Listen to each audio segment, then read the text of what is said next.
Hello guys, कैसे हो आप सब। उम्मीद करता हूँ आप सब बढ़िया से पढ़ाई कर रहे होगे। तो अभी कुछ फॉर्मेलिटीज़ थी छुट्टी उट्टी लेने की, उसी में थोड़ा बिजी था और इसीलिए कुछ कर नहीं पा रहा था। ये वीडियो बहुत इंपॉर्टेंट है। ये पार्ट 3 है, जिसके 2 पार्ट पहले आ चुके हैं कि पढ़ते हैं लेकिन भूल जाता है या एग्ज़ाम में यूज नहीं कर पाते हैं। उससे जुड़ा हुआ एक पार्ट 3 है कि आपको पढ़ने के बाद आंसर राइटिंग आती ही नहीं, आपको समझ में नहीं आता क्या लिखना है, वहाँ पे ये काम आता है कि थिंक एंड जनरेट, है ना। आपको सोच के कंटेंट जनरेट करना है आंसर के हिसाब से। आंसर के हिसाब से आपने कभी नहीं पढ़ा होता। जिस तरीके की डिमांड है यूपीएससी प्री और यूपीएससी मेंस के टॉपिक्स की, क्वेश्चंस की, वो सब आपने कभी पढ़ा ही नहीं होता। आपने एक बेसिक इन्फॉर्मेशन इकट्ठा करा होता है। अब आपको ज़रूरत होती है उस बेसिक इन्फॉर्मेशन को एनालाइज करके रियल टाइम में कंटेंट जनरेट कर लेने की। यही सबसे इम्पोर्टेंट है प्रीलिम्स और मेंस क्वालिफाई करने का।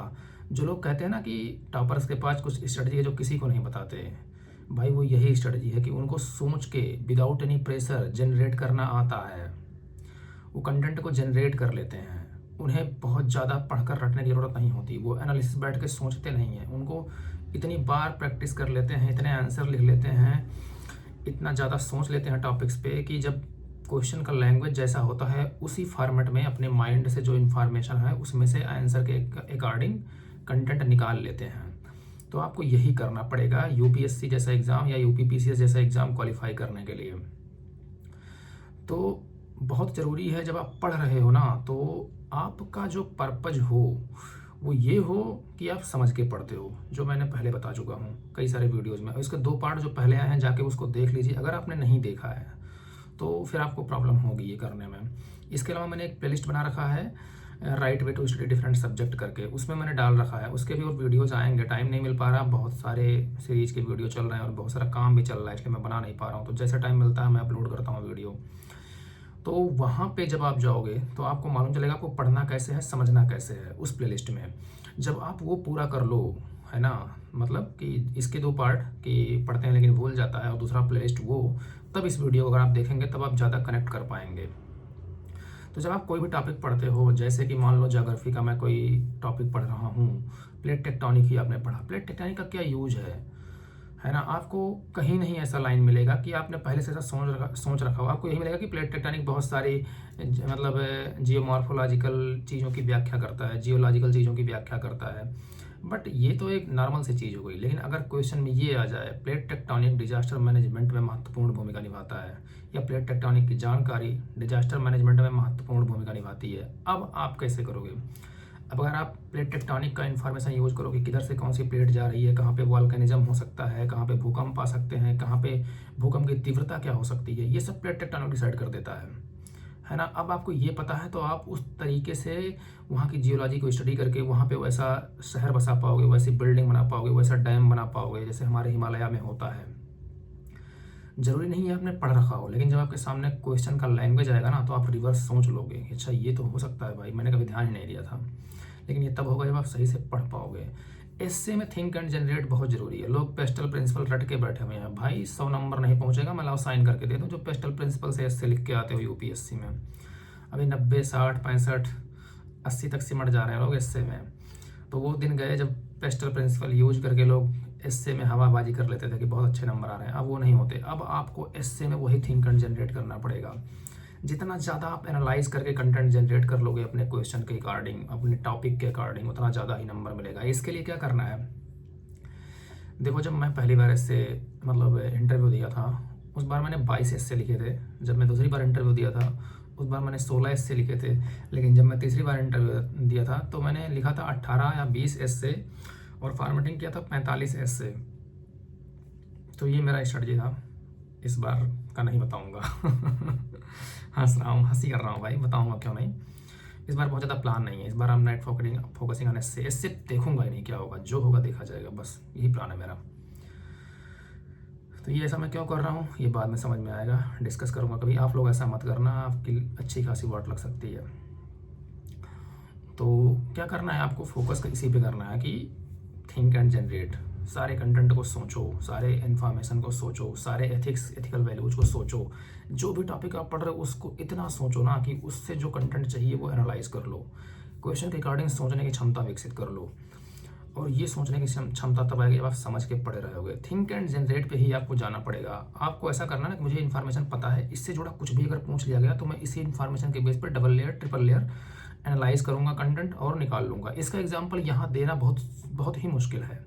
मैं कुछ एग्जाम्पल एक आध बार दे चुका हूँ कि एक क्वेश्चन आया था यूपीएससी में कि मतलब मध्य 18वीं शताब्दी से राज्यों का पुनर्गठन एक सतत चली आ रही प्रक्रिया है, ऐसा करके। अब वहाँ पे आपने पुनर्गठन राज्यों का कभी नहीं पढ़ा था, लेकिन आपको पता था कौन सा स्टेट कब बनाया गया है, क्यों बनाया गया है, कब डलहौजी ने कब व्यक्तिगत की नीति अपनाई थी, कब बंगाल विभाजन हुआ था। ये सब रीऑर्गेनाइजेशन ही तो थे, लेकिन आपने ऐसा कभी नहीं पढ़ा था। तो आपको तुरंत as it is real time में जो इन्फॉर्मेशन था उसमें से निकाल लेना था इसे।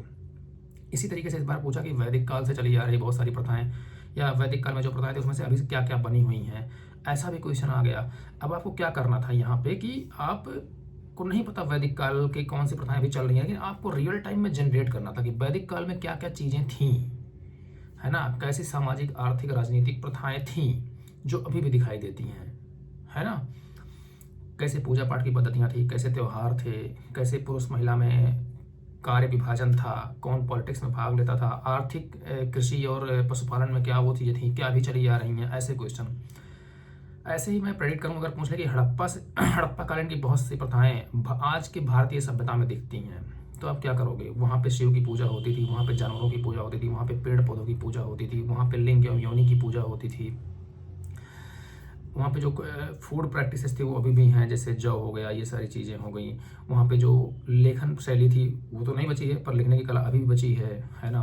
वहाँ पे भी सामाजिक स्तरीकरण था वो अब भी बचा हुआ है, वहाँ पे भी कार्य का विभाजन था अब भी बचा हुआ है। ये सारी चीज़ें जब आप ऐसे सोचोगे ना तब आपको समझ में आ जाएगा, अच्छा यार मैंने हड़प्पा में पढ़ा था, फिर आप कनेक्ट करोगे आज से। तो ऐसे जब आपको सोचना बिल्ड कर लोगे तब आप कर पाओगे, नहीं तो आप सिर्फ पढ़ते रहो, कुछ नहीं होने वाला। तो आपको क्या करना है, सारा इन्फॉर्मेशन अपने माइंड में रखना है, बेसिक से ही रखना है, लेकिन कैपेसिटी ये लानी है कि जब भी मुझे क्वेश्चन मिले तो मुझे हताश नहीं होना, अरे ये तो कभी पढ़ा ही नहीं, मुझे जनरेट करना है। कोई पढ़ के नहीं गया होता, सब वही कर रहे होते हैं, बस जो प्रेशर में गया वो ये नहीं कर पाएगा, उसका दिमाग शांति से काम ही नहीं करेगा। लेकिन जो प्रेशर में नहीं गया वो पक्का कर लेगा, उसका प्रीलिम्स हमेशा निकलेगा, उसका मेंस निकलेगा। मेरे 6 बार लगातार प्रीलिम्स निकालने की यही एक राज रही है और कुछ नहीं रहा है। मैं जब पढ़ लेता हूँ मैं कहता हूँ मेरा जितना पढ़ना था मैंने पढ़ लिया, इससे ज़्यादा तो नहीं पढ़ पाऊंगा। और अगर मैं नहीं कर पाया उस एग्ज़ाम हॉल में बैठ के तो शायद कोई कर पाएगा, क्योंकि मैं बैठ के सोच लेता हूँ। मैं बैठ के 2-2 3-3 मिनट सोचूंगा, सही बता रहा हूँ। एग्जाम हॉल में इतना मैं टाइम दे लेता हूँ क्वेश्चन पे, क्योंकि जो क्वेश्चन आ रहे होते हैं, जो इन्फॉर्मेशन बेस्ड है, जिन पे सोचना नहीं है वो तो टिक कर दो, वो तो हर कोई करता है। उसमें जो गलती करता है वो गुनाह करता है, उसका प्रीलिम्स वहीं से नहीं होता है।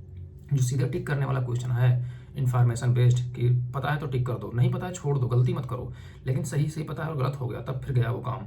लेकिन बाकी के जो आते हैं 25-30 क्वेश्चन जहाँ पे तुमको डबल लेयर ट्रिपल लेयर सोच के कंटेंट निकालना है, वो मैं भी नहीं पढ़ा होता हूँ, कोई भी नहीं पढ़ा होता है, लेकिन वो लोग यही करते हैं कि वो सोचते हैं, लॉजिकली सोचते हैं, बहुत सारे आइडिया डायमेंशन में सोचते हैं, बहुत सारे आइडियाज़ को एक्सप्लोर करते हैं, उनके माइंड में होता है, फिर आते हैं कंक्लूजन पर, अच्छा ये पॉइंट सही हो सकता है।